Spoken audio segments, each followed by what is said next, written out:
Alô, bom dia.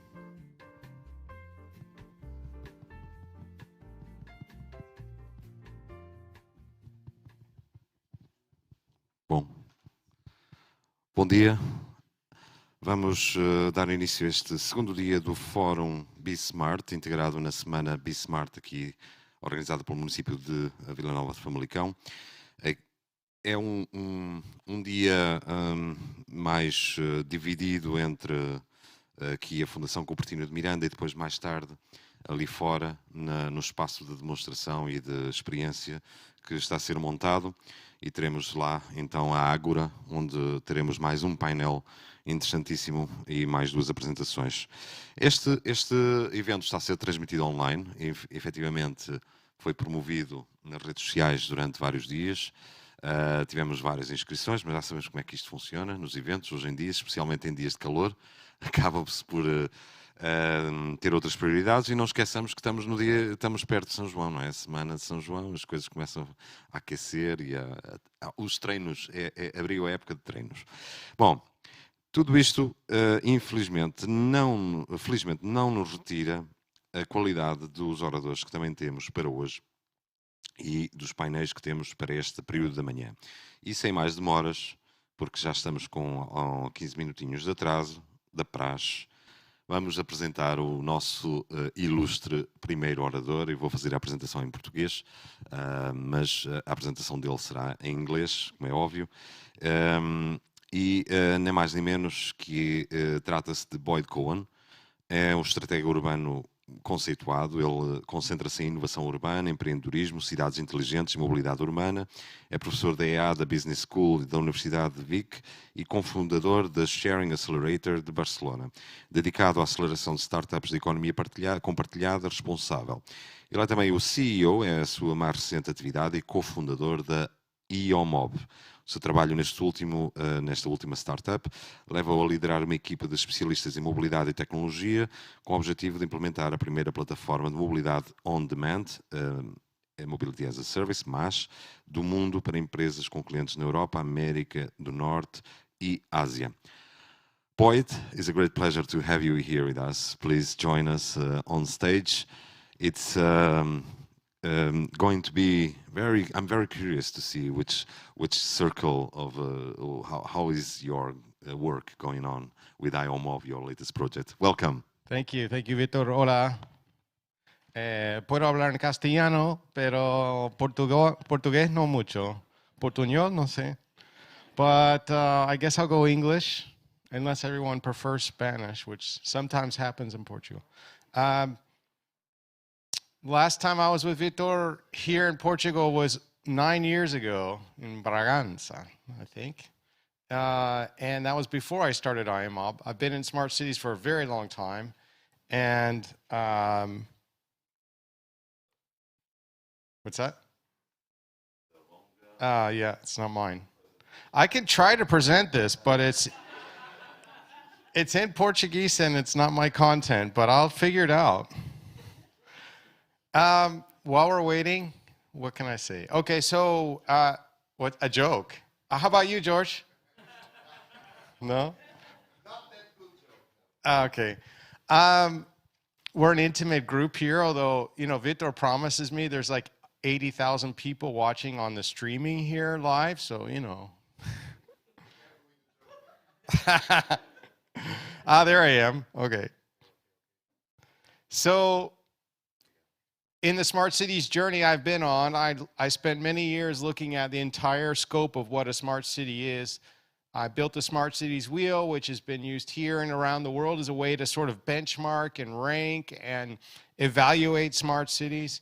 Here with Rob Adams, who spoke yesterday, we actually did a modernization of the Smart Cities Wheel, looking at it from the bottom up, from a happy citizen perspective.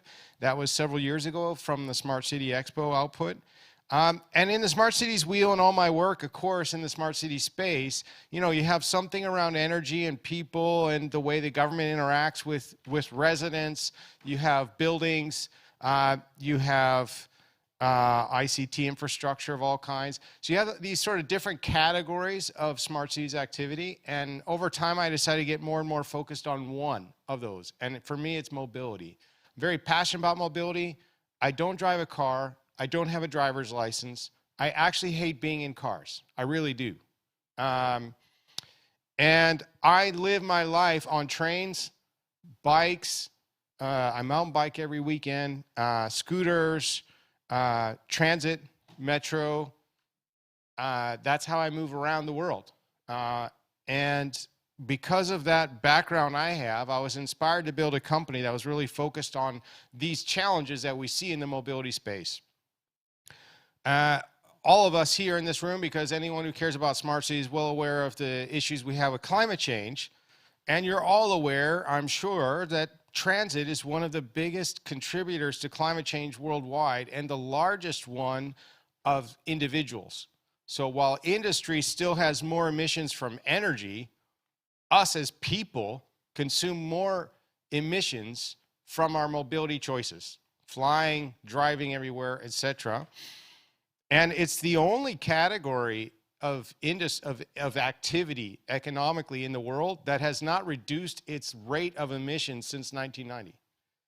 Funny though, it's also one of the categories of innovation where we've had the most introduction of alternatives that would allow us to live a carbon neutral lifestyle. There are tens of thousands of public, private, and shared mobility services that are green, that are either net zero or very green. Scooter fleets, bike sharing fleets, electric car sharing fleets, trains, buses, even ferries or even electric ferries. So we've seen a lot of innovation in the opportunities for business models and for technology to contribute to low carbon mobility. But we still haven't gotten there in terms of adopting it at scale. And that's what my company, IMOB's been focused on, is how do we solve that? So this is an example. This is from like 3 years ago, and that's only like a microcosm of all the different kinds of emergent mobility services that have come into the market. Many of these business models and companies didn't exist 5 years ago. It's been an explosion. The barrier to entry to offer mobility services in cities around the world is fairly low compared to a lot of other technology innovations, right? In terms of the cost of the introduction of the technology, the deployment. You look at some of the early examples and trials around bike sharing and like, Bird. Bird started, I mean, they're a crazy story, right? Because they started in California about 2018-ish, I think. And within a year, they were worth $1 billion already. Now they're worth much less because their business model is being challenged. But, how did they got so big so fast, and all they did was acquire cheap scooters, put some software in it so you could rent it on demand, put them out on the street, and people just started using them. So the barrier to entry is low. Of course, cities have struggled with their relationship with some of these services, and increasingly they're putting regulations or prohibiting them, which has been part of their challenge to scaling their business over time. But we've seen just a massive infusion of new mobility services. One of the things that's so interesting to me, and this kind of ties into something that's probably out of scope for this conversation, is that each of these organizations are embracing a Web 2 mindset and a walled garden. So if for some of you are familiar with that in the sort of Web 2 world or the software world, a walled garden is the idea of I'm going to build a product, I'm going to own my user, and I'll own them probably through a mobile app, and they're mine, and they're stuck with me, and the only way they can get my service is when they download my app and book through my app. that Web 2 mindset has led to a lot of problems and inefficiencies, not just in transportation mobility, but in every industry. I'm really bullish on blockchain and Web 3.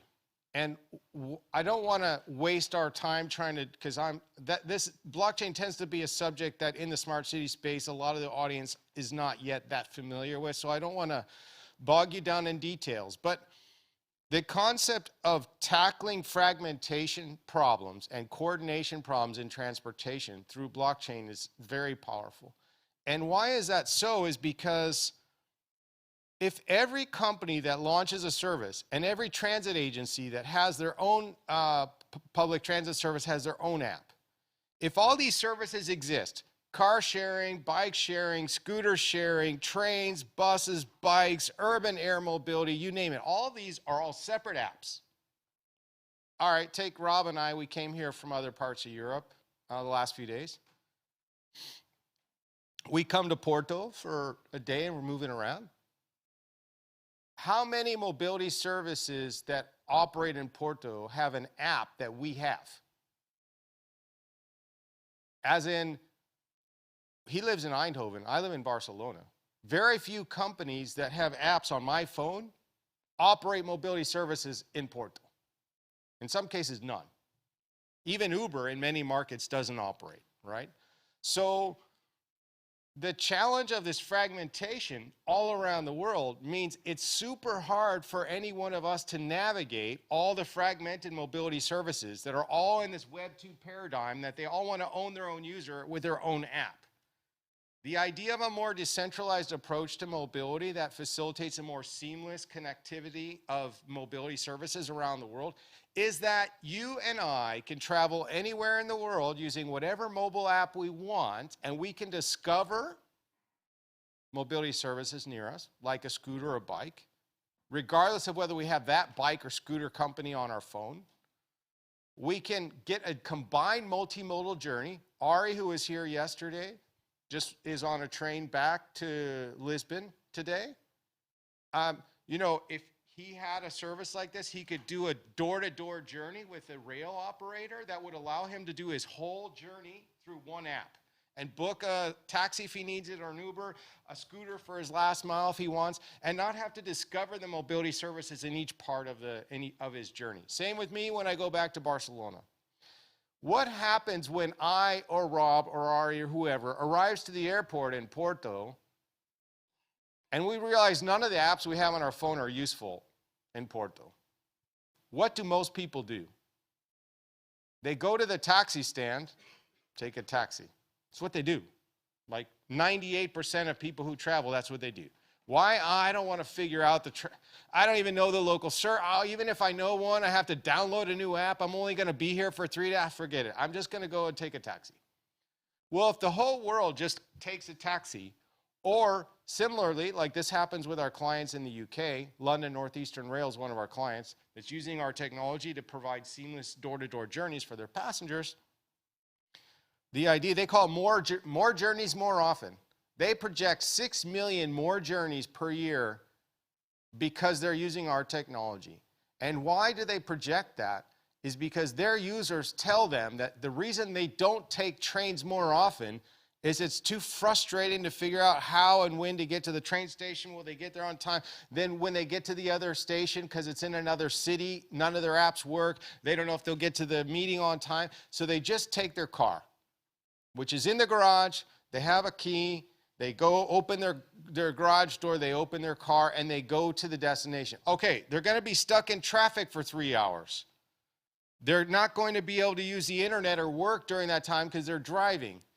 They're contributing to their own poor quality of life because they're stuck in traffic, which is stressful. They're contributing to climate change.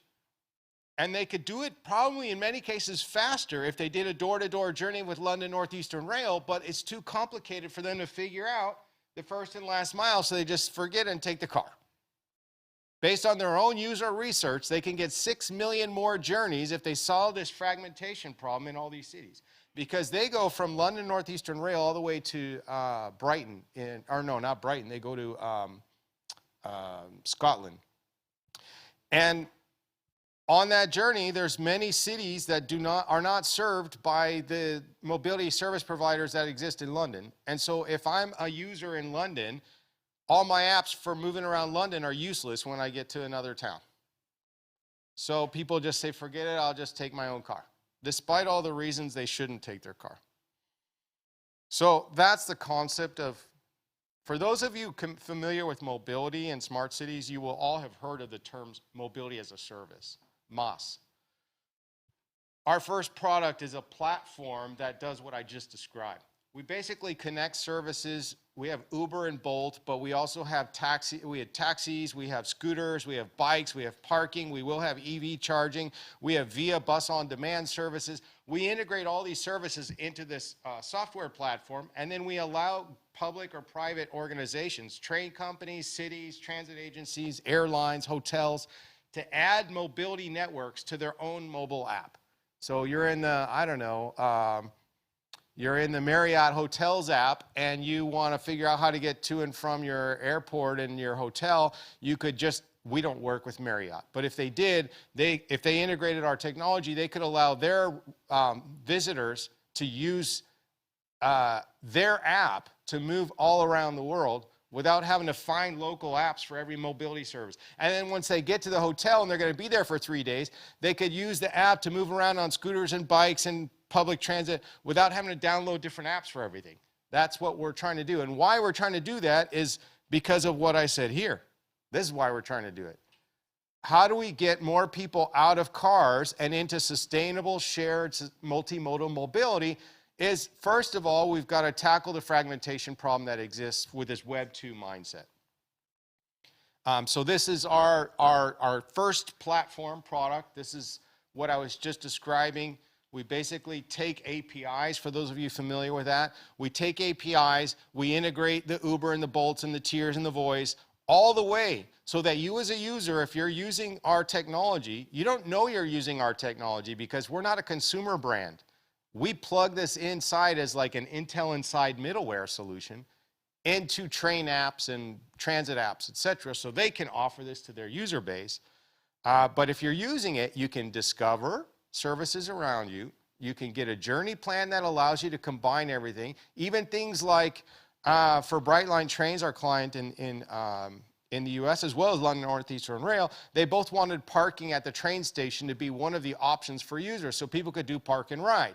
You know, we always think cars are evil, and I'm not a huge car fan, but cars have a role. You know, a lot of times people live in areas where a car is kind of like the only option. But instead of it being the only option to go all the way door to door, why don't you make it easier for somebody to take the car to a station so then they can ride the train the rest of the way? So we built that into our journey planner, so you could factor in your own private car to do a park and ride. You can book your parking in advance, you book your train in advance, you're on the train, you can either book your last mile in advance or you can book it while you're on the train. Or, like me, many times, I know I'm kind of crazy this way because I just love, I really do, I love using green mobility and bikes and scooters and everything. I'll take a train, and if I'm on a short trip where I only have a backpack or something, I'll look for a scooter at the train station I'm arriving to. And with our technology, you can discover, route, book, so you can reserve it, you can unlock it, like unlock a scooter, take it, lock it, pay for it, without ever downloading the app of that scooter company. Now, when you think about when you move around cities, you move around a country, you move around the world, how powerful that is to not have to have all these different apps on your phone, download new apps. And that friction that we create from this Web 2 mindset is such a barrier for people moving greener. And that's what we're trying to tackle. So that platform we built is there already.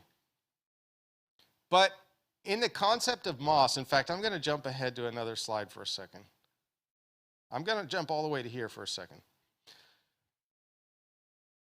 In the world of MaaS, mobility as a service, there's been for 10 years this concept of 4 levels of aspiration for mobility as a service.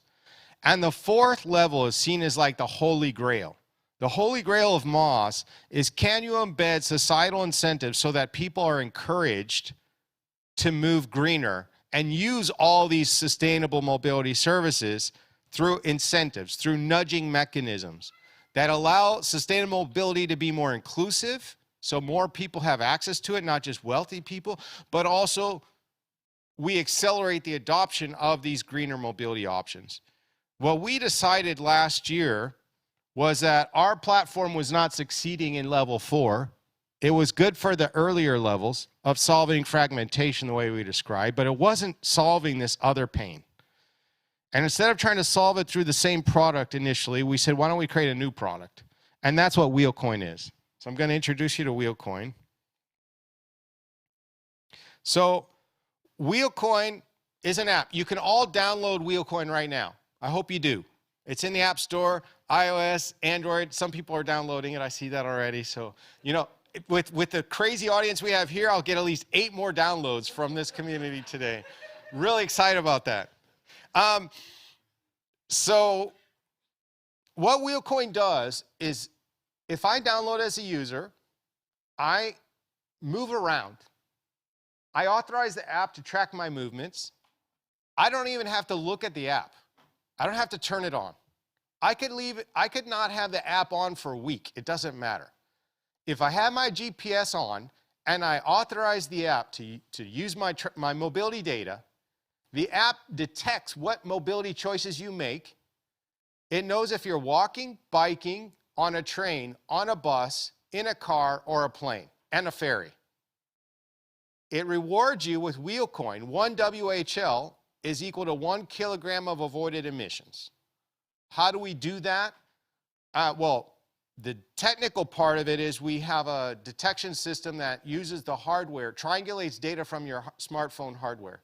Your GPS, your speed of motion, your accelerometer for your motion, and it detects with 95% accuracy what you were on.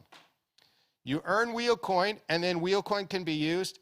We call it the air miles for green mobility. So you get Wheelcoin. You know, air miles, you get air miles for flying, so you're contributing to climate change, right?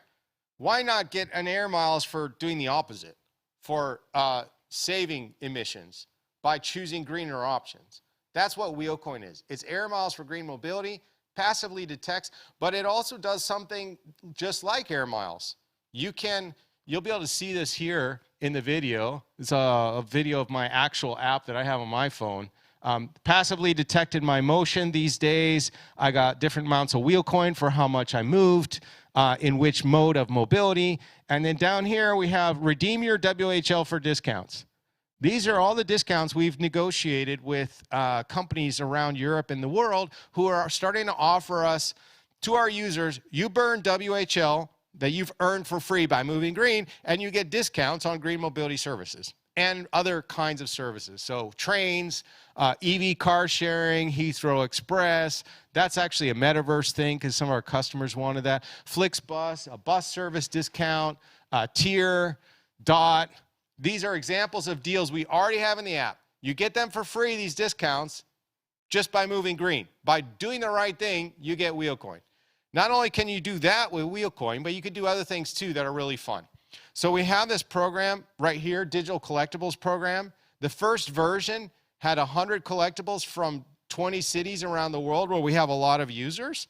And we have users in 140 countries right now. And yes, we have some in Portugal. It's kind of fun. You burn a Wheelcoin and you get a surprise collectible comes out of the box. And the first version of this was celebrating train stations around the world. But the next version is, I'll show you, I have some examples, it's even more fun than those collectibles. Those you're getting for free too, and they're now on the blockchain. I don't want to bore you with details about what that means to be on the blockchain, but what it does mean is that any digital asset a user acquires in Wheelcoin, they own. And it's not that they own it like you own in, I don't know, my daughter uses Roblox, right?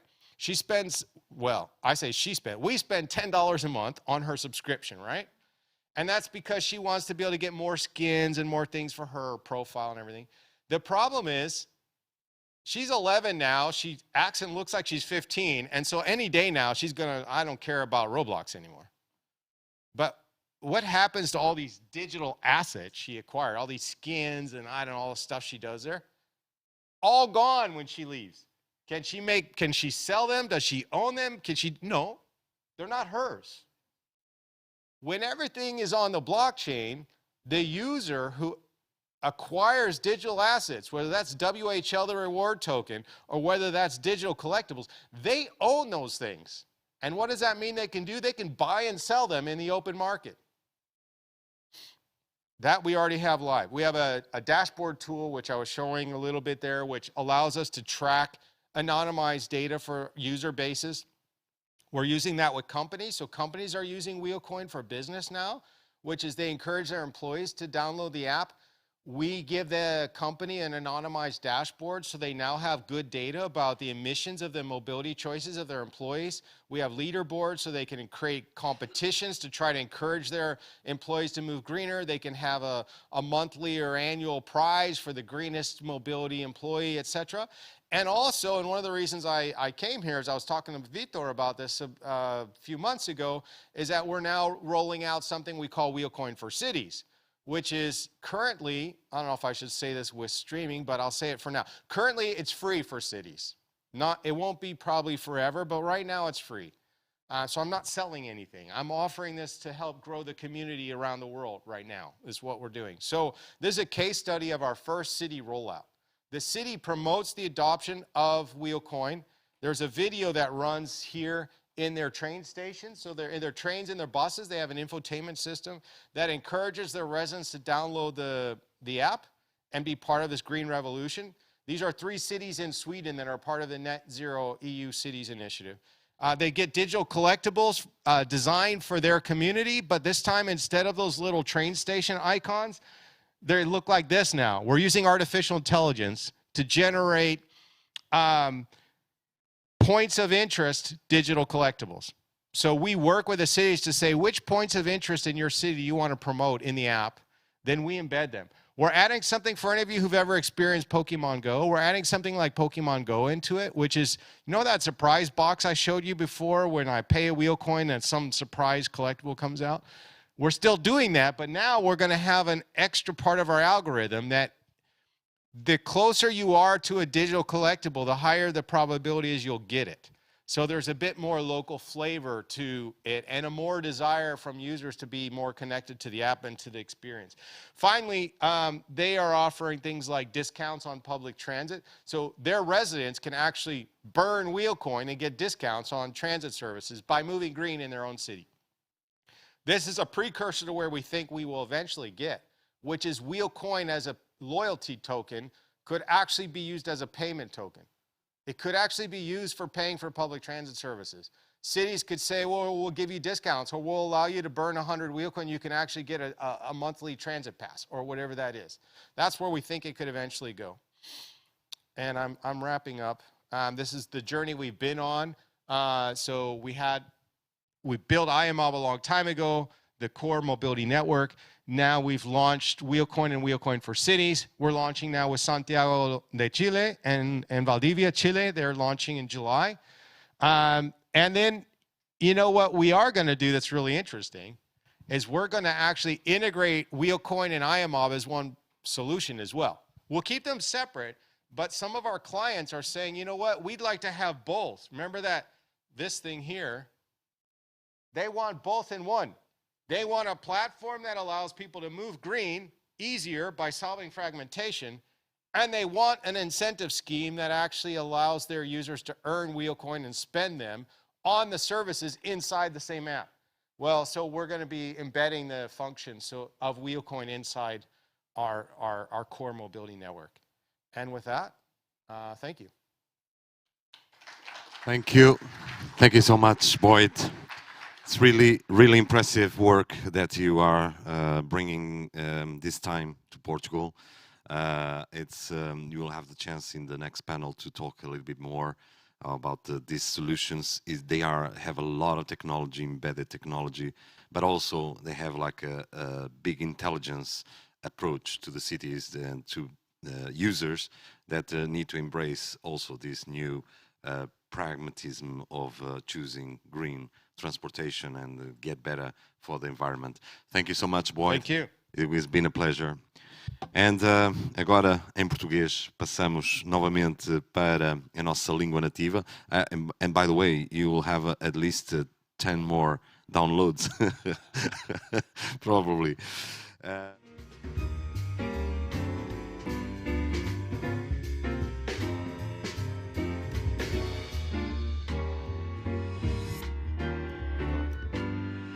Vou sentar, eu vou passar o microfone depois ao moderador. Olá, estamos de regresso, mas ainda não estamos todos. Ainda faltam os restantes 160 que se inscreveram. Vamos lá ver. Vamos lá ver porque temos agora o último painel aqui na Fundação Cupertino de Miranda. Podemos tirar a música de ambiente. É o último painel, é um painel que também sofreu uma baixa de última hora, através da Marina, que está doente. Teve que ser internada e nem sequer Zoom conseguimos ter, mas de qualquer maneira não é nada grave e infelizmente são coisas que acontecem, estamos todos sujeitos a elas. E então este painel vai versar sobre as infraestruturas digitais e físicas e como promover e proteger cidadãos e locais. E teremos aqui tanto o Rob Adams como o Boyd Cohen como a Kieran Bagotra são pessoas com uma presença internacional com alguma relevância. E então I'm going to switch to English because they are already starting talking outside of the stage. That's that's the usual with George anyway. So basically I will call Kieran Bagotra from Protect Box, Rob Adams, Six Fingers, and Boyd Cohen IO Mob. So join us in the panel. And to moderate, I call George Saraiva, of course, is going to be your host for today. And I just enjoy in the front line. Welcome. Obrigado. Está a funcionar? That's a good introduction. Rob, assim se destrói as infraestruturas do evento? He just wanted to wake everyone up. Yeah. Ok, então vamos acordar as pessoas. Deixem só fazer uma pergunta antes de começarmos, enquanto eles limpam os copos. E só estamos a começar. Antes de depois a gente partir para as garrafas, deixem-me fazer só uma pergunta aqui à audiência. Quem daqui está ligado às infraestruturas? Infraestruturas urbanas, desde de comunicações, qualquer operador de infraestruturas. Há aqui alguém? Levanta o dedo. Eu vou levantar o braço porque eu trabalho nessa área, de qualquer maneira. Ninguém?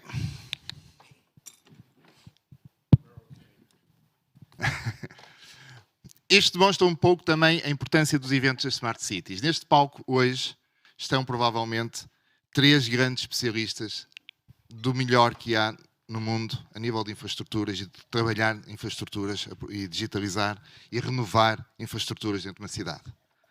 E é sempre incrível que, se nós fizéssemos um evento onde dizíamos vamos falar com alguém, não vermos aqui ninguém do meio redes, não vemos ninguém dos 5G, não vemos ninguém que realmente trabalha nas infraestruturas. Enquanto os operadores das infraestruturas estiverem de costas viradas para os desafios das cidades, vai ser difícil construirmos um caminho em conjunto. Portanto, a grande parte e a grande missão que eu acho que é importante numa cidade não é só fazer eventos destes, é manter estes eventos. Mais tarde ou mais cedo, as infraestruturas vão perceber que se fala mais daqui em coisas que eles não sabem sequer o que é que deviam fazer nos seus próprios departamentos de inovação. Portanto, começando, eu vou ter que passar para português, foi só por enquanto o Rob partia os pratos. The idea here, of course, is to break all everything. So, you're always ahead. I started already. But I think that the important part is that we do have a huge challenge regarding infrastructures in the cities. I'll give you an example. For example, we talk a lot about sustainability, but sustainability also requires an energy transition. Energy transition is a big challenge when we deal with infrastructures. Why? Because a few years ago, or 10 years ago, all the electricity was generated by these fossil-based plants that were burning carbon. And then you have all these transportations, miles and miles across countries, where you have the high tension, mid tension, and then it goes low tension, and then it's distributed in the cities. The cities usually were just this large consumer at the end of a supply chain.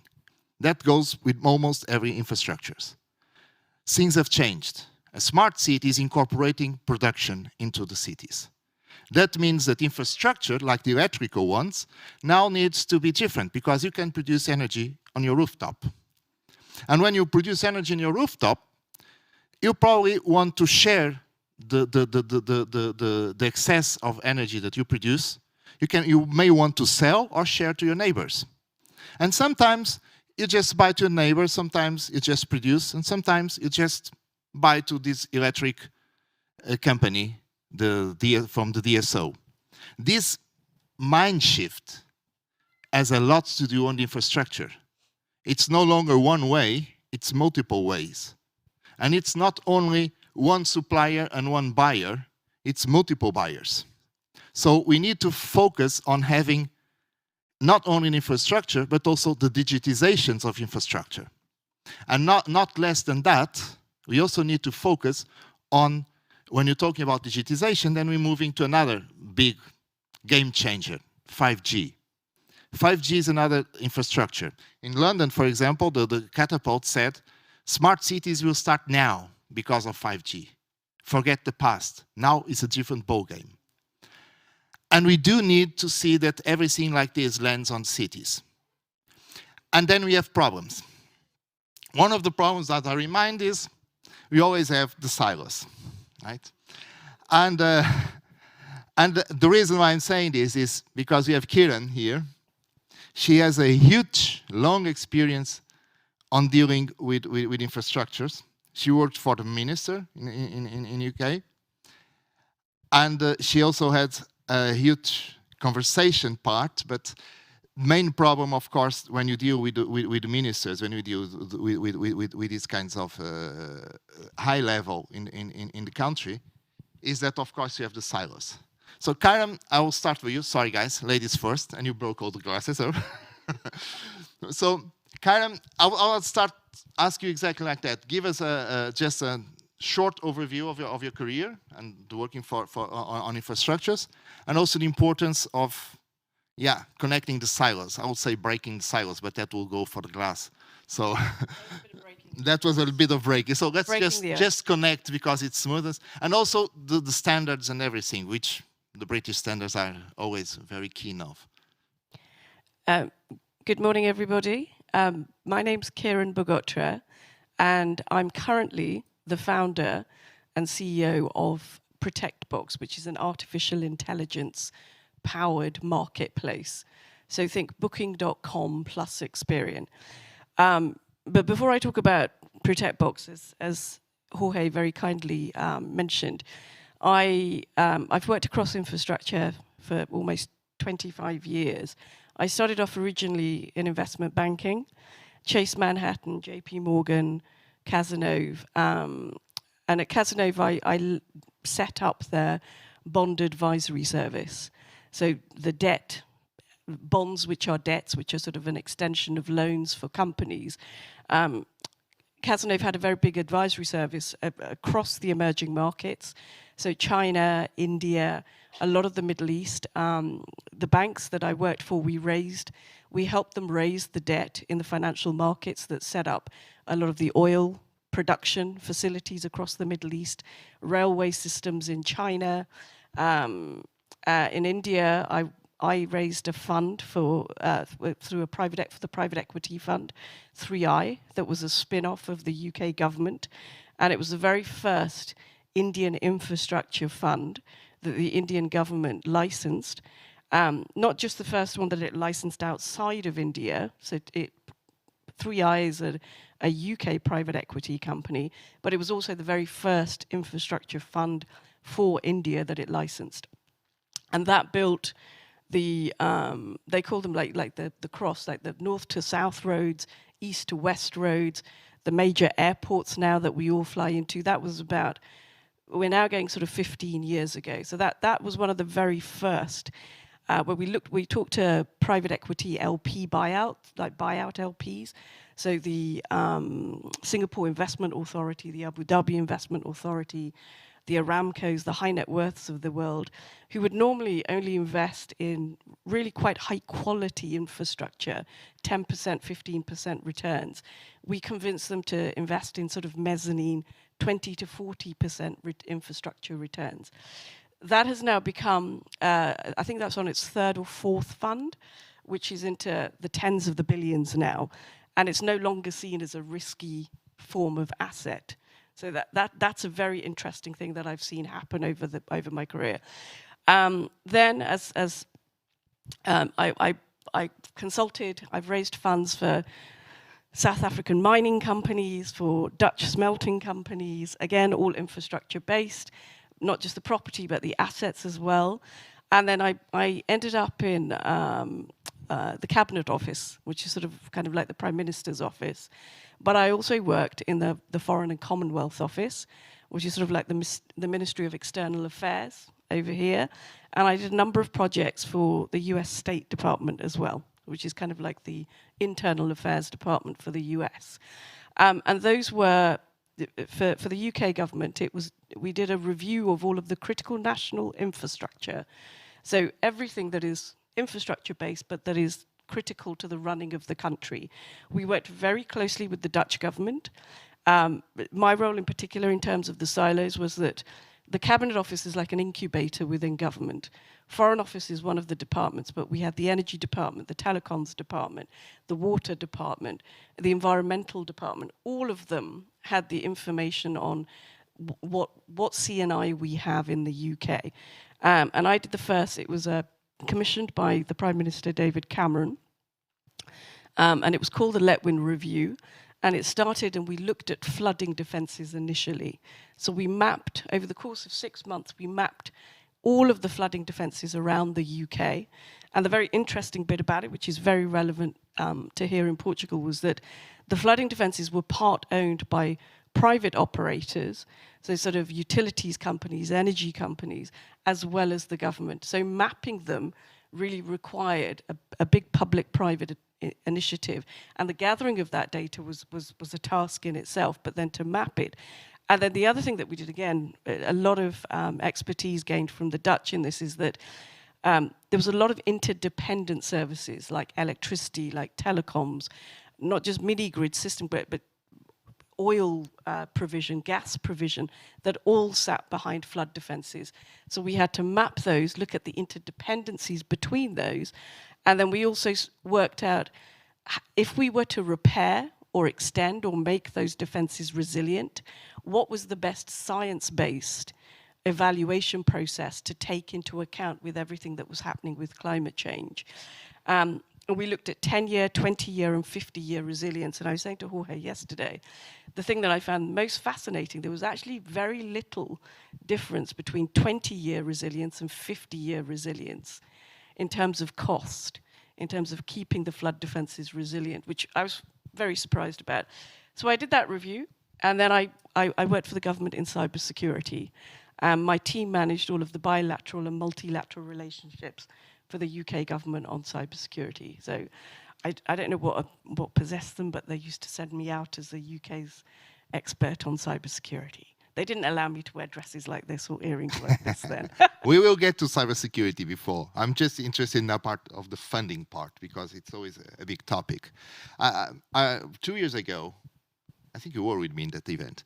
I was in an event and in the Middle East, and one person that was the minister from Oman, in the same panel, he just said, George, the question is not infrastructure, what is the best infrastructure, what is smarter infrastructure. The question is the business model. What is the smartest business model to fund and to maintain, and probably to split the business model? Because fact is, in Europe, for example, according to the European Bank of Investment, we are running short on 53 billion every year just to meet the targets, the climate targets for 2030. So we need extra, not from budgets, not from European or any government, but we need to have those kinds of extras. This means new business models, this means innovation, this means another level of management, and also on transforming our infrastructures. Funding is good, but it's also, we could kind of enlarge the scope also to have a co-investment and a co-creation. And that's Rob. I was in the wrong panel that day. Rob is always, you know, everybody knows Rob, so you have everybody still talks about your presentation yesterday. I'm not going to deep dive the SWOT, a simple waste of time thing, but to not waste of time, I mean, that's the important thing about smart cities now. We need to have a design approach of a new models, of a new business models, right? So what's main the take? Because the Dutch and the private sector are the best friends and very successful doing this. Well, first of all, I don't know if I agree with this Minister of Oman, but that's first. We can agree I to gave you disagree. your card, by the way. Yeah? No, but of course we need a lot of money. It's strange because we spend a lot of money. There's so much CO2 emission that we need a lot of money to get rid of the CO2 emission. That doesn't make a lot of sense in my opinion.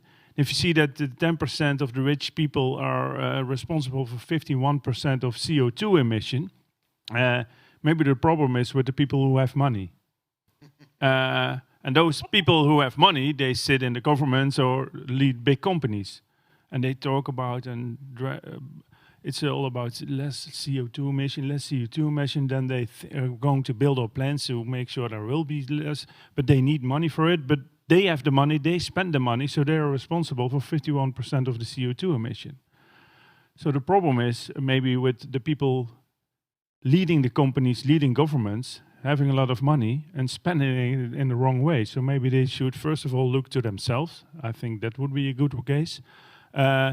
Second of all, if you think about, I think, but that comes down to the point I made yesterday, needing a lot of money is for investing in plans they already have. And the question is whether or not these plans make sense to the future, because did they really look to the future, to the things that are really going to hit her? And did they, what I then normally would say, have they built up the right key learning indicators? So what do we need to learn towards the future instead of, well, we need money, this is my plan, it's my thinking, it's my fixed way of thinking, that the dominant logic of the past is still in the plans they are building. So the way the problem was created, in the same way of thinking, we think we can solve the problem, and I think that's not possible. But what about learnings? Because we still do things same way, right? So have we ever learned that if ever you have the table negotiations and people is not there, then if they are not in the meeting, if they are not in the table, they are on the menu, right? Have we ever learned that? I don't really understand the question, to be honest. Why people still are so much part of the solution and integrating the solution, or at least integrating discussion around the solutions? Because infrastructure deals with everyone. Yeah, they deal with everyone, but sometimes they don't understand that their fixed way of thinking is part of the problem.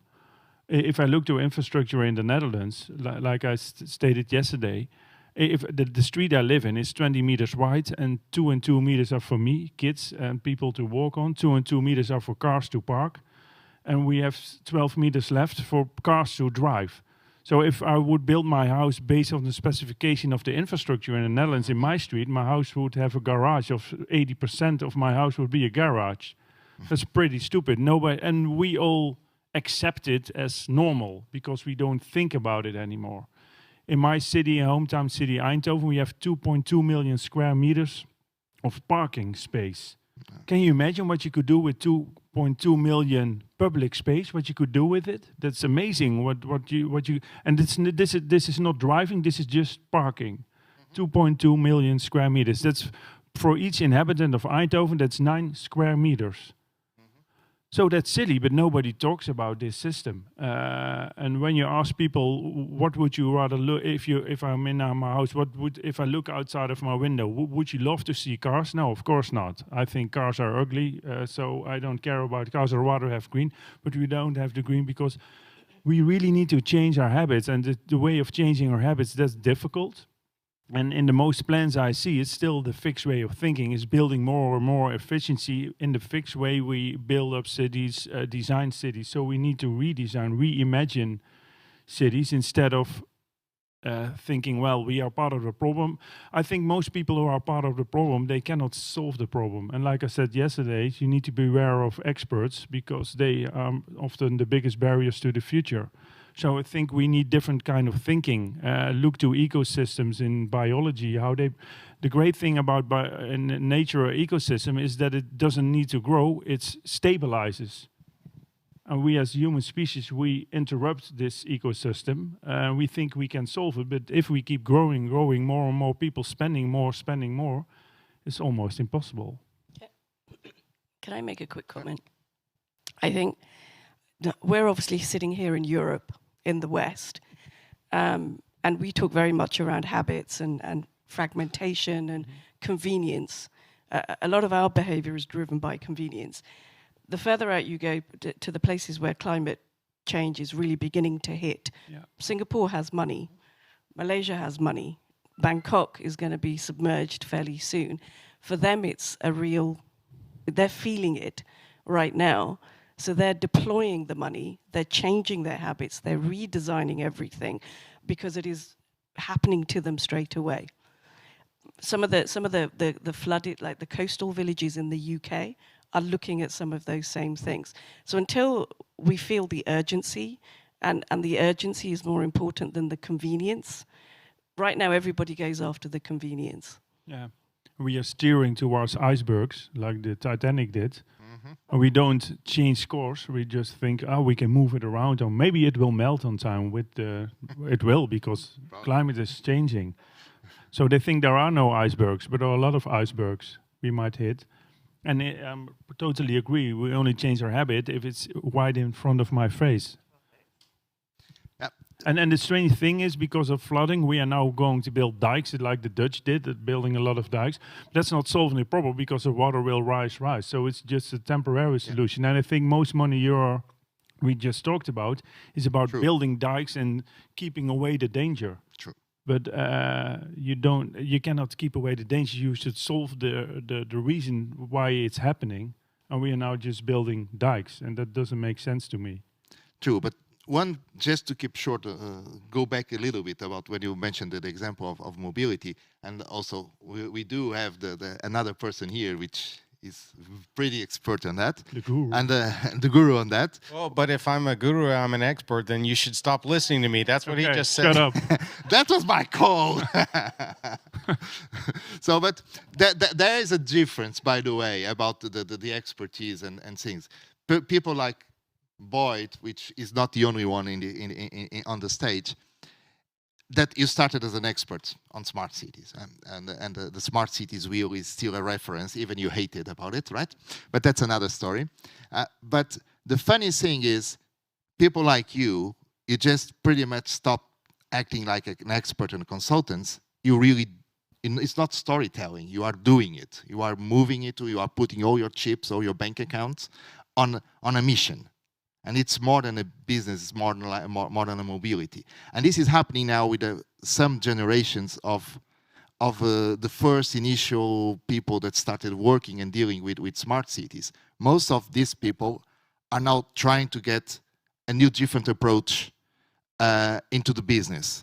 And by doing this, you are a pretty good example. You're not selling services to mayors. You're not being an advisor on mobility. What you're trying to do is just making a Web 3.0 on mobility. That means people, right? That means empowering people, bringing people to the game, right? So my question is simple. There is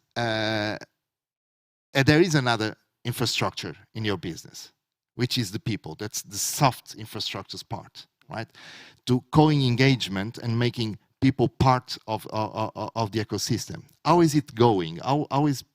how is it really happening? How easy, how fast are we evolving to Web 3.0? Yeah, there's a few sort of embedded questions there regarding people and blockchain and everything else. I think one thing that was discussed already is like, accelerating change requires recognizing there's a problem and being aware of it and having a desire to make that change.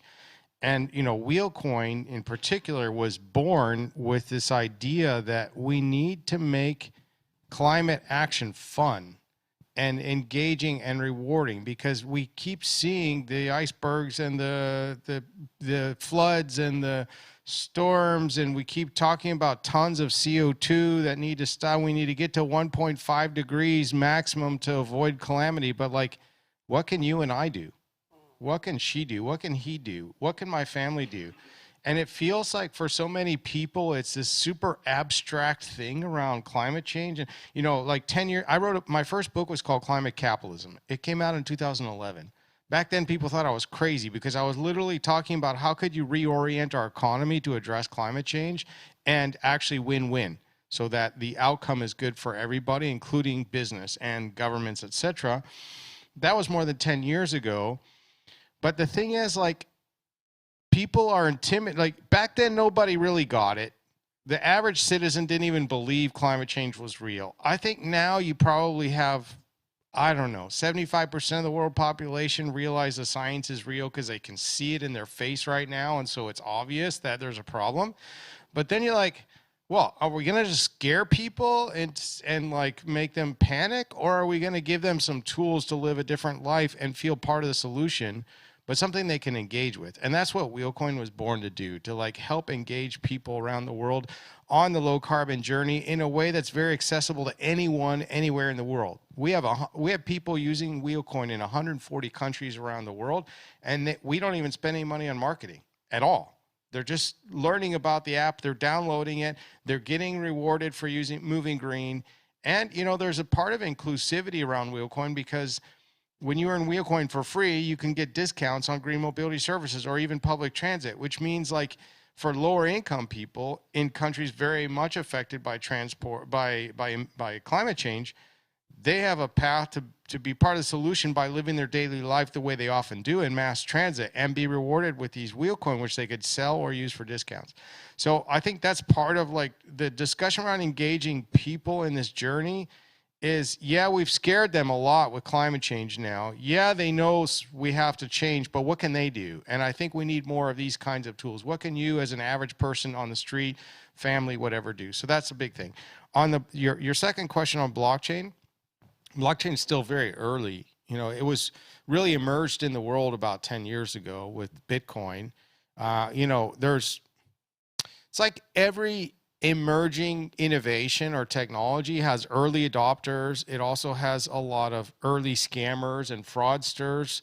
Every industry, any industry, whether it's banking or energy, whatever, there's always people coming up with fraudulent ways to make money off of people.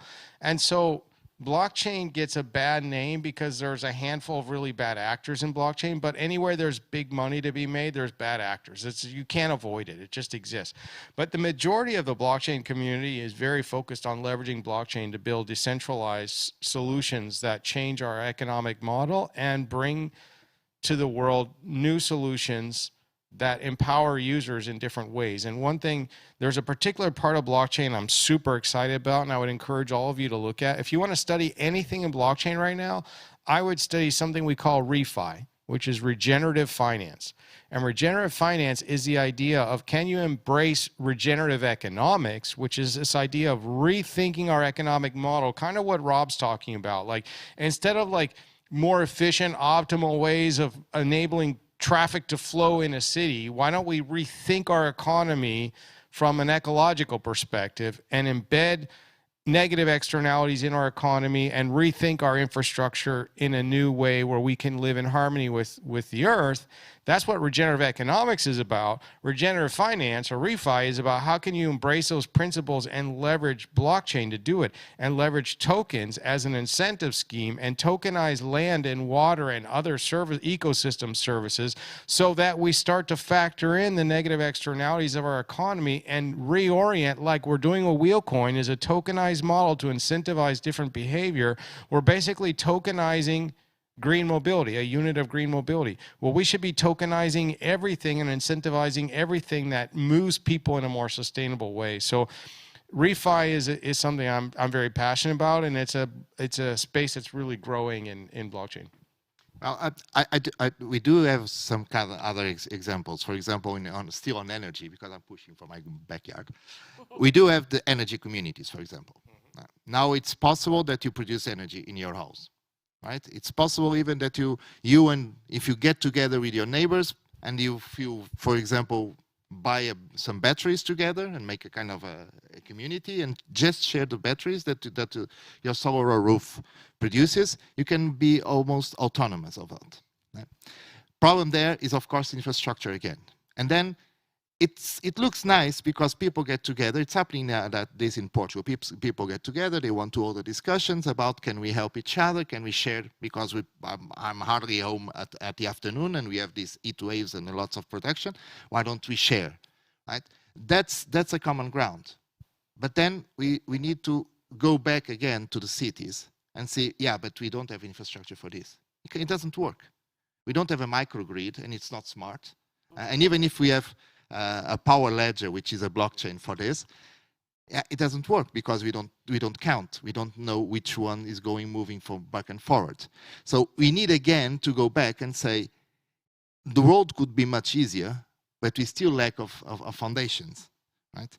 So one point there is important, is again the security of all this data.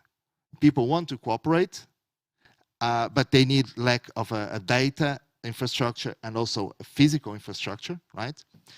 And again, it comes the rights. I mean, we are together in our neighborhood, but then the data needs to be in some kind of infrastructure, and we need to have a security. Otherwise, someone is stealing energy from us, and it doesn't need to be someone from blockchain. This can happen. So who should hold the responsibility to create the infrastructures for people to co-create and to cooperate? That's the main question for you, Kiran. So I would say not just who owns and co-creates that infrastructure. The other point, and this links in with some of what Boyd has said, and I'm not being antagonistic. There is a reason why I'm saying this, is that you've also, when you've worked in infrastructure over the years, what you see is the longevity. So whichever infrastructure you build now has to remain beyond the next 20 odd years. Can it? So this is what I'm trying. So I wrote an article in Wired a few years back about quantum and how blockchain is going to be destroyed by quantum. So some of the work that I did when I was in the Foreign Office in cybersecurity was that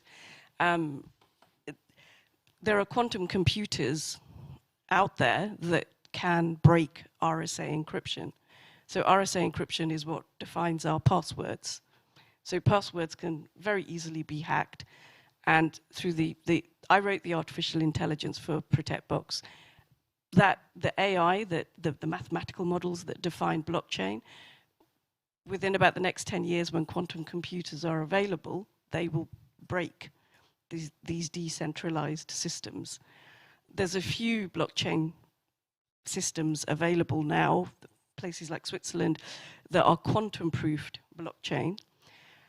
So apart from the malicious actors, there's also the viability of this longer term. Cybersecurity as we have it now, which is defined by RSA, is already obsolete. One of the other things that we're working on, and it's being done out of the UK, it's out of the UK, it's funded by billions, it's called Digital Security by Design. And they're working with the likes of ARM and NVIDIA, all the big semiconductors. So even the next version, our next chip, you know, the chips that drive our phones, our laptops, within about 5 to 10 years, there is going to be a new commercial model for that, which is the Morello board. So if you're starting to build at the point of that is you've got digital security by design, you've got quantum coming up, all within the next 10 to 20 years. All of that has got to be built into whatever grid systems you build now. You've got 5G being spread out around the world. If you look at some of the 5G installations that are going on, like in the UK, they're already starting to retrofit 5G fiber cables with quantum cables. Because what you don't want to be doing in 10 years' time when quantum is commercialized, having to lay it all down again. How much more is that going to cost? You're seeing the same sort of thing in places like Singapore. I think it was the telecom company 3. They're looking very much at, if we put all this 5G cables that we're putting down, eventually, because of quantum communicates through satellite systems. So can we link up the 5G now through the satellite system so that we have an infrastructure that is not just 1 generation, but 2 generations and 3 generations proof, and we think about the funding for that, plus the climate funding that will then have to go on top of that. Hydrogen batteries is another one. Hydrogen fuel, hydrogen batteries, those are going to make normal batteries obsolete, and they will become commoditized and commercially viable. You're going to have to factor the retrofitting of all of that in. So that is what I would say is the tricky thing about it. And I would say, as much as the people, to power people and power the grids that you build, whether you build them at a microgrid level or you build them at a macro grid level, the real way that you get, I call it interoperability. The only way you break down silos, whether those are silos of people or silos of data, is that you have structures that sit in the middle that allow all of them to interoperate. You don't need one infrastructure to do that. The legal liabilities of holding that data are just impossible. The UK did a review, the Shakespeare review, which it did with a lot of different other governments. Nobody wanted to, there's no insurer that would insure the database that you could build. And I'm not trying to plug ProtectBox, but one of the ways we've got around that is our interoperability comes through APIs. But what we do is we allow the data to sit in cloud providers or locally. Because things like GDPR, data security, you need that data to sit in the country. Even Portugal, to a large degree, wants its customers' data to sit here. So you let it sit in the cloud providers, who are also some of the biggest emitters, are a form of infrastructure that can power that. They can hold the data, but they can allow the consumer to make that data available so it can be sent at a local government level, regional government level, internationally. And then you can take existing lots of different grids and plug them together so you have interoperable systems. And those could be built by government, those could be built by founders, innovators like us. If you look at places like the Southeast Asia, they are doing it they're getting innovators, they're giving them challenges, and then they are funding a lot of it. But there'll be conglomerates, state-owned conglomerates that will be running it. So they almost function as that public-private entity. That's one model. The UK is another model. But then you still have to have a standard or a regulation that ensures standardization across the world. Because you don't want different people doing lots of different, because then you can't have the interoperability. That's one way, because we do have in the European Union, we did have a huge experience. Back in 2019, we made this Green Deal, right? So we will be the first continent neutral in carbon footprint, right? So there was a lot of money, a lot of support. Every member state, like Portugal, for example, but everyone need to create their energy transition plans to be more sustainable and get rid of this old fossil base, and that includes infrastructures as well. What happened is 3 years later, European Union looked at the problem and says, we're going too slow. Now, it's not just a question of funding, it's a question that it's not just decarbonizing our infrastructures, but we need to have a different level of culture. So 3 years later, they decided this is above all a cultural issue. So that's why we started funding, the European Union started launching a few movements like the new European Bauhaus or the next Renaissance. Because we need to tackle a culture, we need to create a new cultural movement to bring, to influence the next generation. Because it's not just trying to change the source, it's trying to change the other infrastructure, which is users, which now are prosumers. So users do have more power now. And by the way, why should a person just be a consumer if they have the ability to do it and to share data and be part of the game? So these kind of cultural movements now are pretty much the solution. Even European Union found it as a solution or as the means to get there. Is this a kind of retaking the decision making, spreading out from taking, because otherwise we are continuing to have investing on the rich ones. So will cultural be the game changer to make it more inclusive and different type of society that will drive a new level of economy? I think no. The problem is with all the innovations innovation in itself is using a lot of energy, and it's making us using even more energy.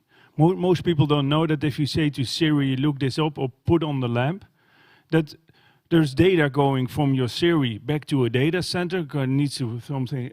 You could switch on a lamp for 1 hour instead of giving, it's about 1 hour of energy if you ask Siri or Alexa or which other device to switch on your lamps. So we want to have a more easy life, and most consumers don't know that if they give a command to Siri, oh, what will be the weather in Porto this afternoon, that uses a lot of data. So we are getting addicted to a lot of new technology that makes our life more efficient. That creates a problem that the intake of energy we need is growing bigger and bigger and bigger. And I think it's too easy to say, oh, well, we let this problem rest with the consumers or the prosumers or whatever we call them. It's too easy. That won't work because all these big tech companies, they want to make a lot of money. And by making a lot of money, they do a lot of innovation. And innovation soaks up, from a consuming point of view, a lot of energy. So all the apps, everything we use, it consumes its data. If someone once told me, I didn't check this data, if you send one email to a person, that's around 8 minutes of a lamp glowing for you, 8 minutes.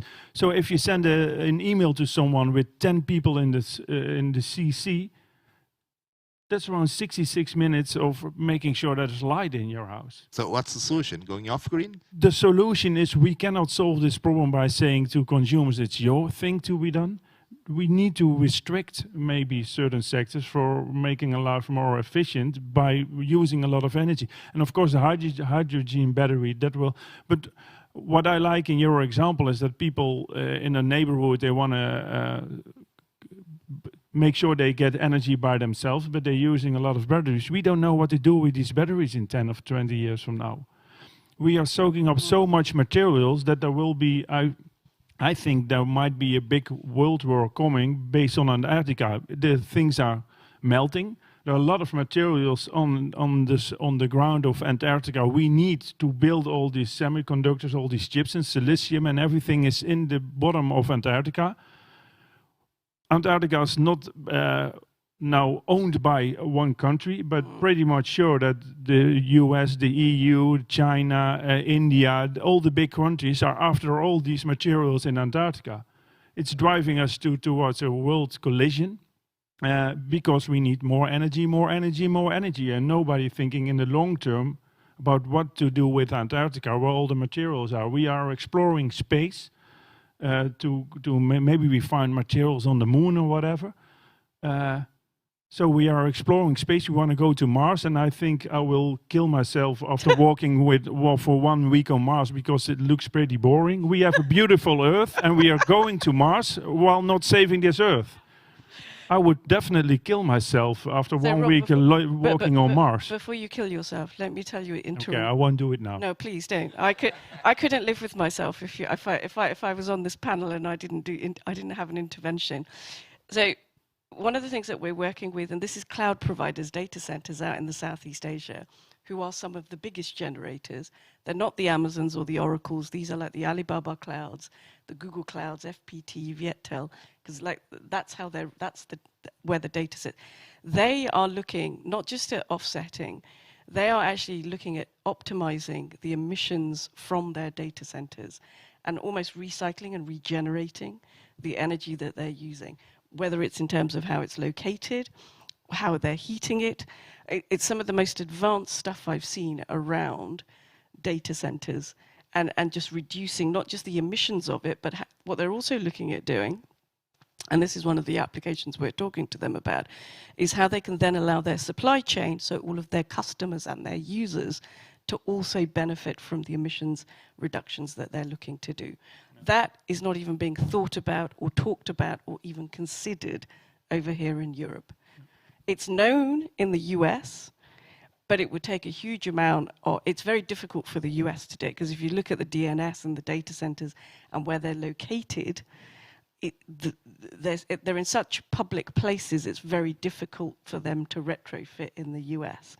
But a lot of that thinking is coming out of there, and I'm sure we'll see the benefit of that here in Europe in about 5 years' time. Yeah. So rest assured. Rest assured, so I'll stay alive then. You don't need to go to Mars in the next 5 years. No, but the problem is into what's long-term thinking. Most politicians and government think in a term of 4 years. They are incapable of thinking in 20 or 30 years from now. But we need to think in 20, 30, 50 years from now. Like Antarctica will be a big problem. And that's a cultural movement, right?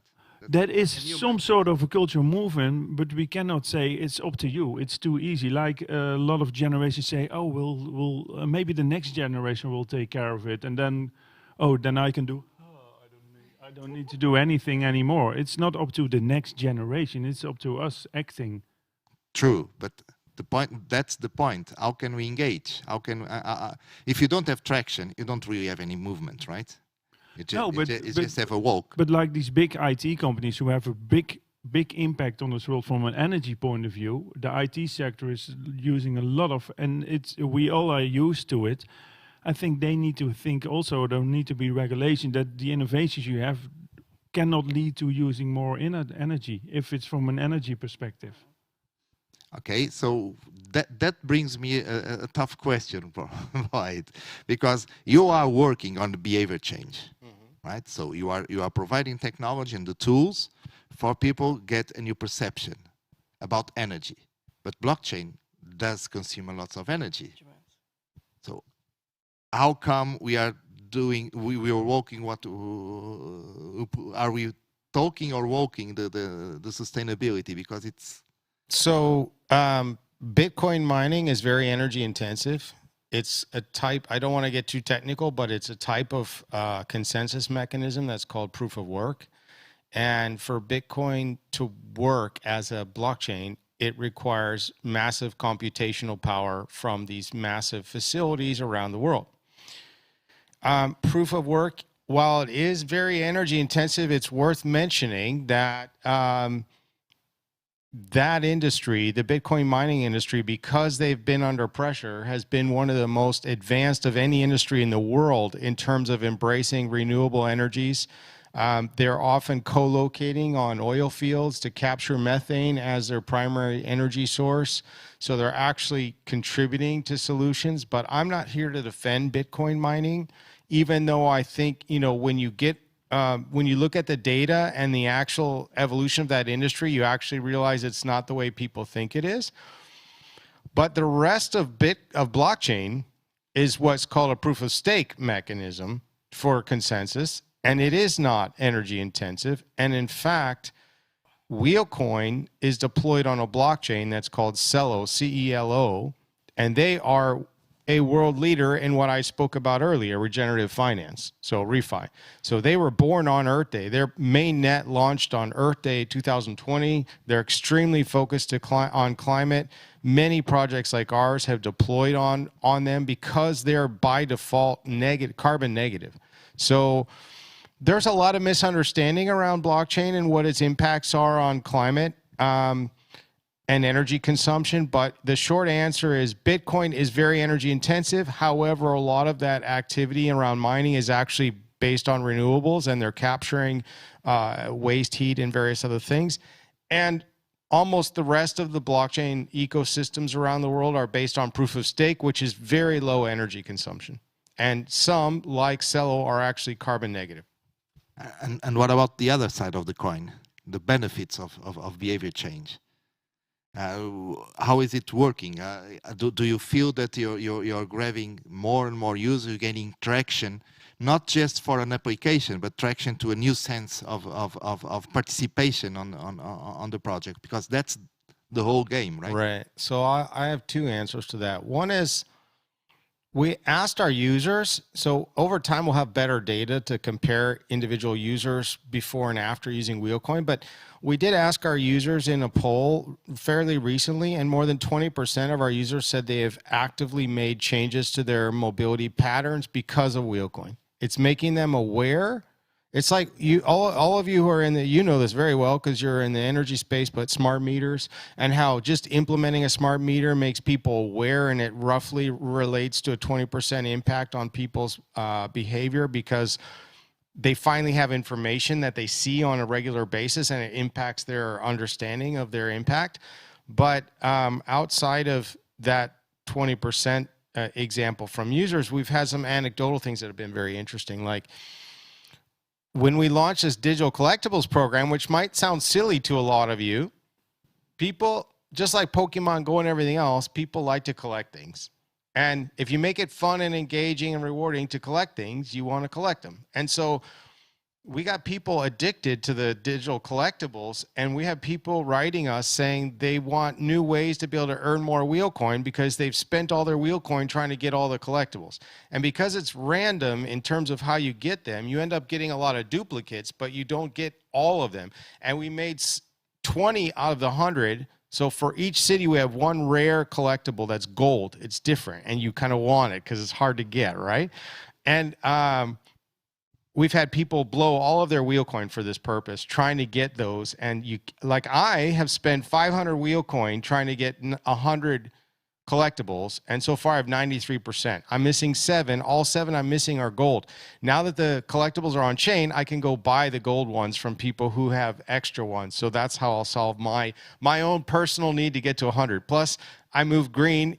I also move greener because of Wheelcoin, because it's like, I feel like, not just because I'm the CEO of the company, but because I want to earn more Wheelcoin too. So it's working. You're addicted in Wheelcoins, aren't you? So is this a case of a collective learning system that by empowering, by gamifying it, or not really? We don't really have any, and it's not, we're not getting there as a collective intelligence, and we do need a collective intelligence, right? So what is the pathway, in your opinion, to get a collective intelligence that's going to make a difference for a better world?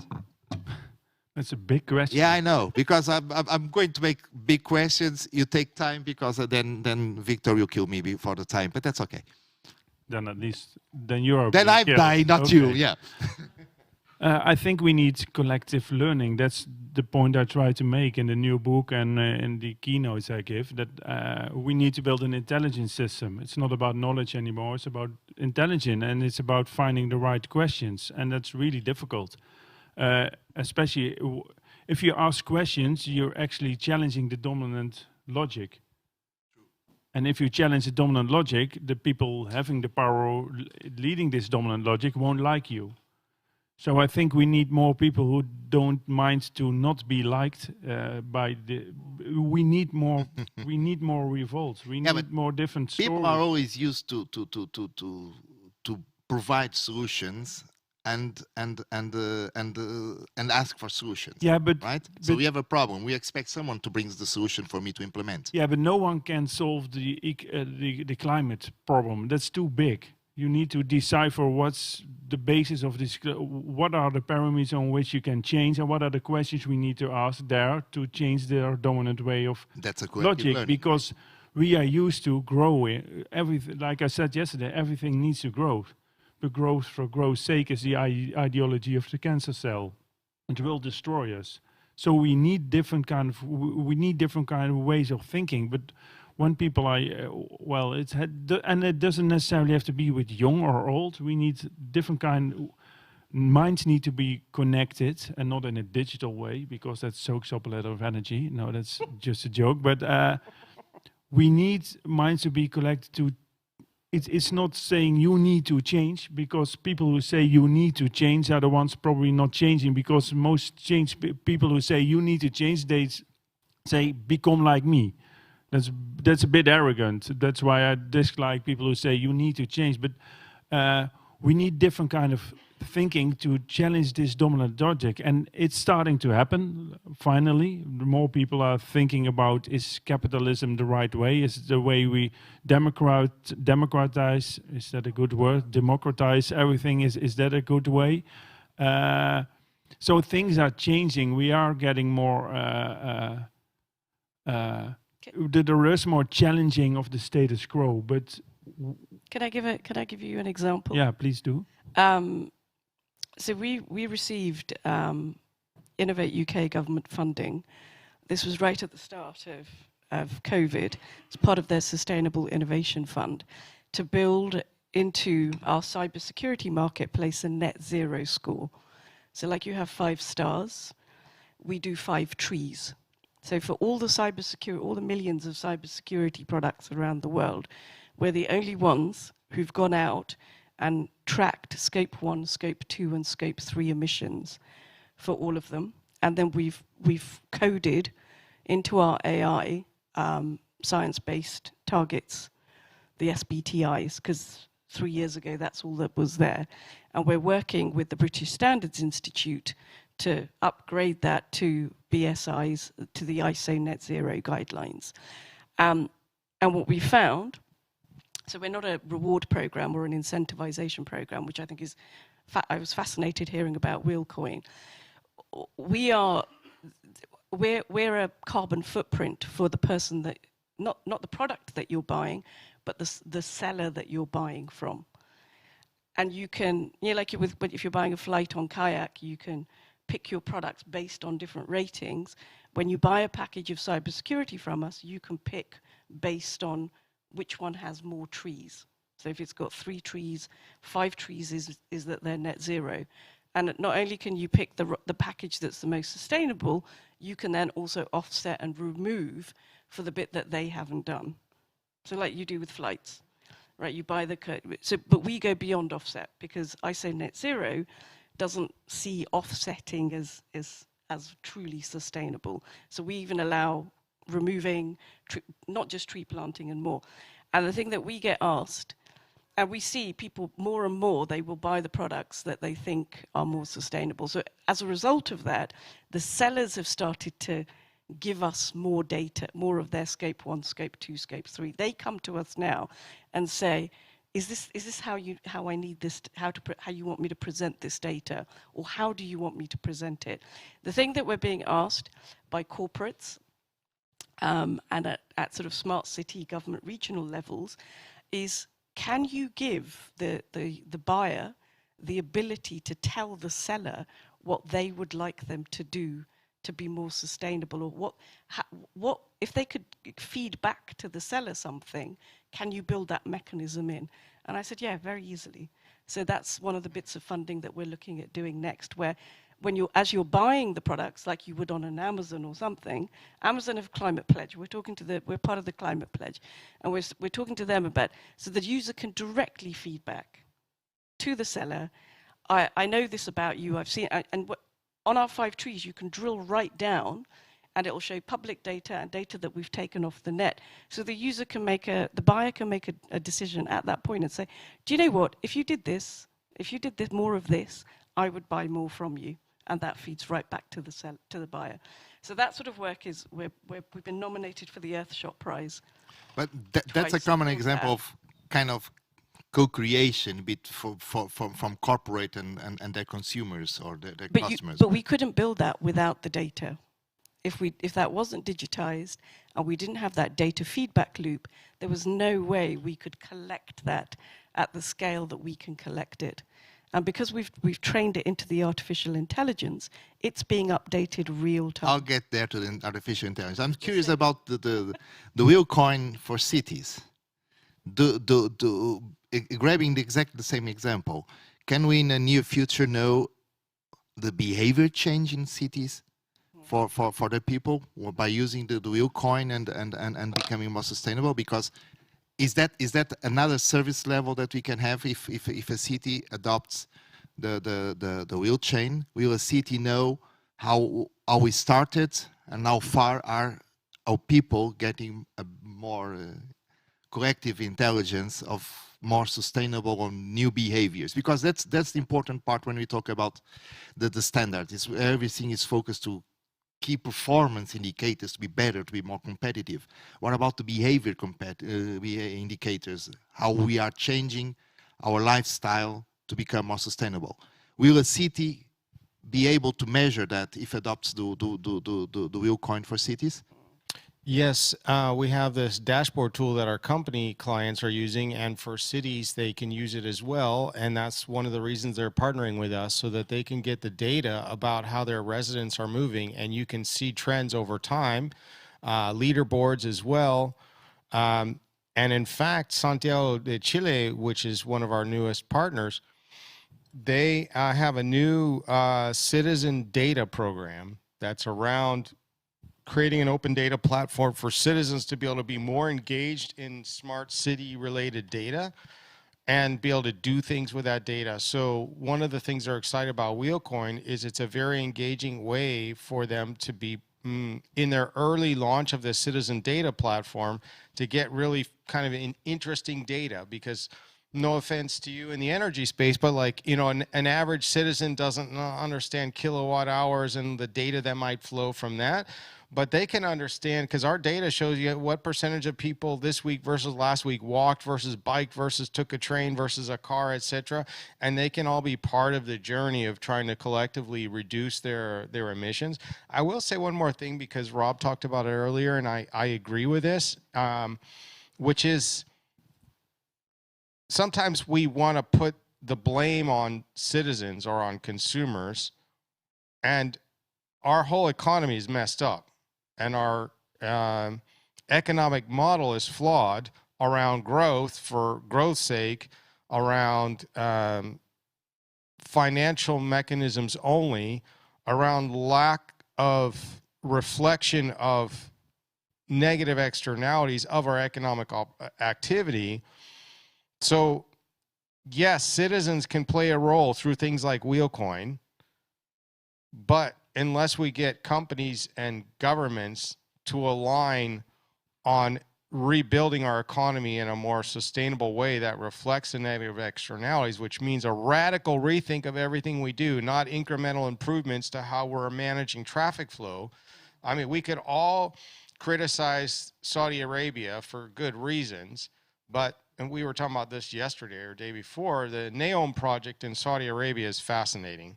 I've had a chance to go visit there recently this year, and talk about rethink how we build cities.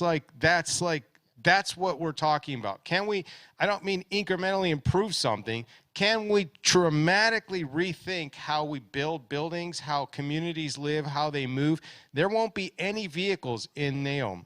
They're not allowed. There's a line. It's called the line, and it has an embedded high-speed rail thing, and then this other thing that goes vertical if you need to go up and down, very green, etc. It's an experiment. There's a lot of flaws, don't get me wrong, but it's something fascinating to watch, because it's an experiment in how we might absolutely rethink how we build and live in cities, and therefore dramatically impact the carbon emissions that come from everything we do. So in the line, there's not much need for Wheelcoin, because you have no option but to move green, because it's the only thing available. So, you know, that's a radical rethink, I think, worth you know, looking at.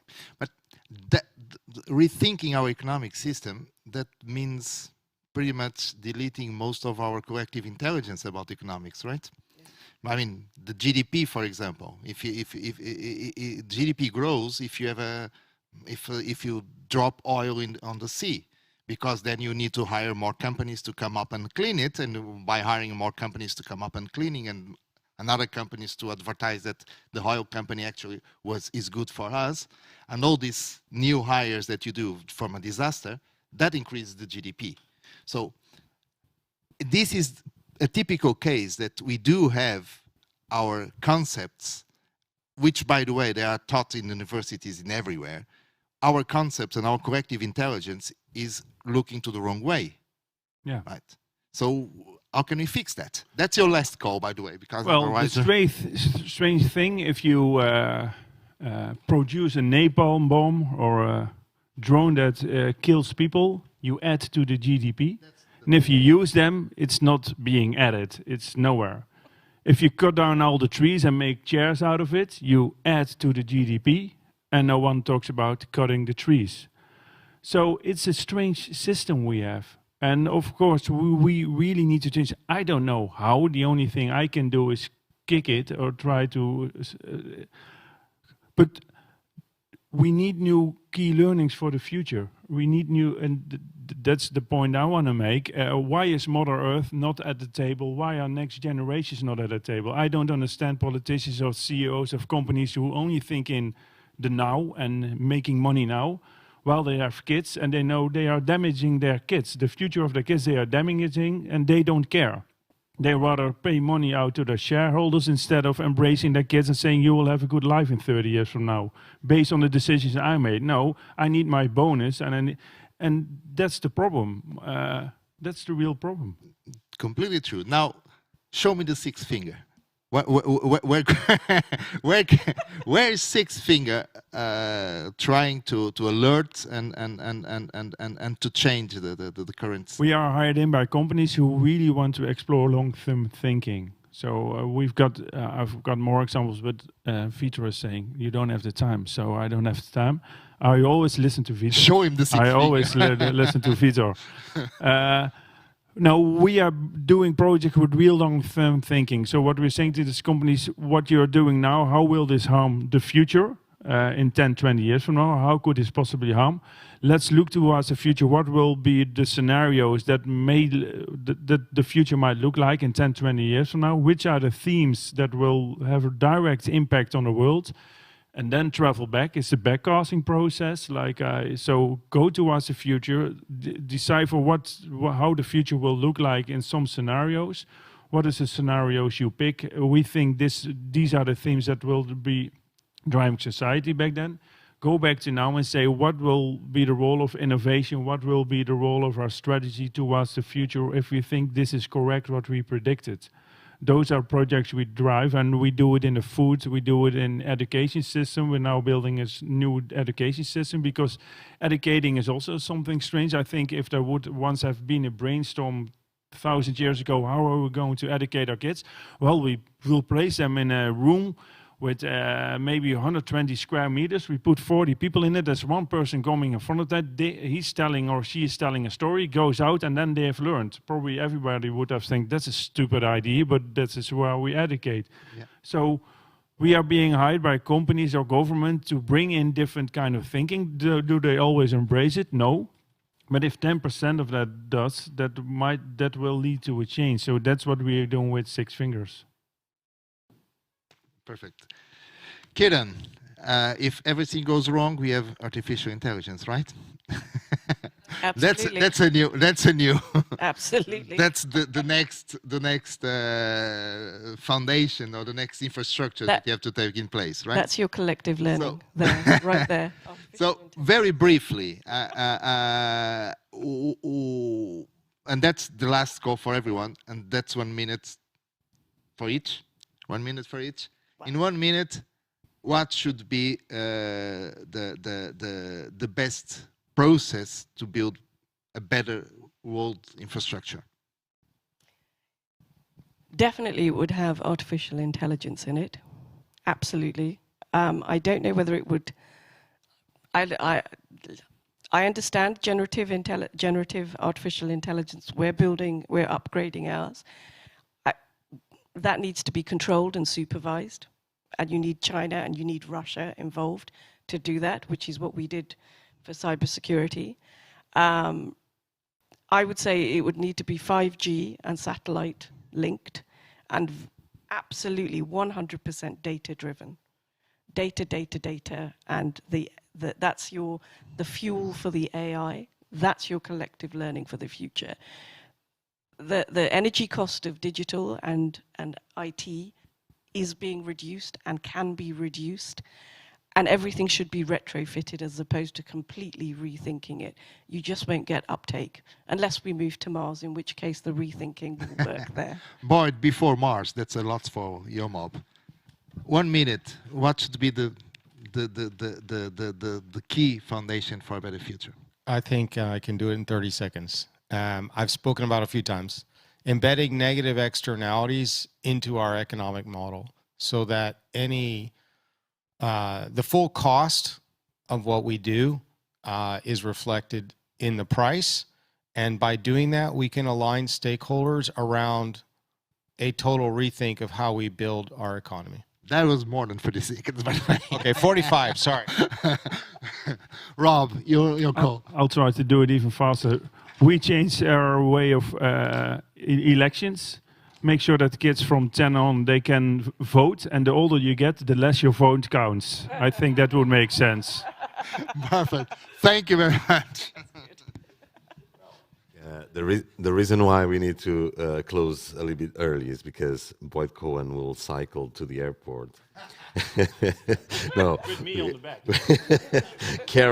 carrying Constantina and Rob. No, we are preparing the logistics. They need to take the plane. So basically, it was amazing conversation. George, thank you so much. You did pretty well, as usual. And of course, it will be your task was facilitated, very easy task with this kind of people that we bring to Famalicão. And thank you all to being here with us. And hopefully, we can continue to discuss for years and years and years. We shouldn't.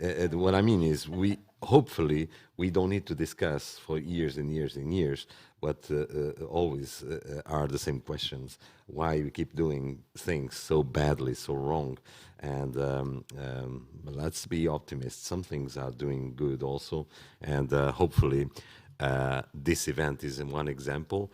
We're just going to continue outside in Iagura after the lunch. For now, we ended this first part of the second day of Forum Be Smart. Thank you all. Obrigado a todos e bom almoço. E voltamos a falar lá fora, o Jorge, eu e mais um painel de convidados, ok? Obrigado.